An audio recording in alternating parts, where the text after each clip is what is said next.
ఈ 5 ఏళ్ళు నేను ఒకటే మీ అందరికీ కూడా చెప్తా ఉన్నా. ఈ 5 ఏళ్ళు నేను కష్టాలు ఉండవు అని చెప్పను, కష్టాలు ఉంటాయి. మనం విపరీతంగా వాళ్ళు హెరాస్మెంట్ కూడా చేస్తారు, అది కూడా నేను చెప్తా ఉన్నా, ఉంటాయి, కాదని నేను అనడంలా. ఇన్ఫ్యాక్ట్ నా పరిస్థితి మీ అందరికీ కూడా తెలిసే ఉంటుంది. 16 నెలలు నన్ను జైల్లో కూడా పెట్టాను. కష్టాలు ఉండవని నేను చెప్పను, అటువంటి కష్టాలు కూడా నేను చూసాను.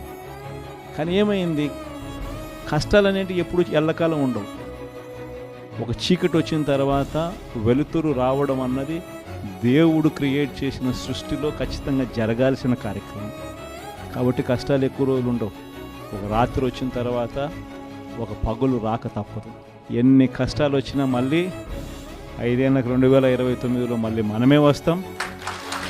మన ప్రభుత్వంలో మళ్ళీ మీరే మళ్ళీ ప్రజలకు సేవ చేసే గొప్ప పరిస్థితులు మళ్ళీ మీరు, నేను అందరం కూడా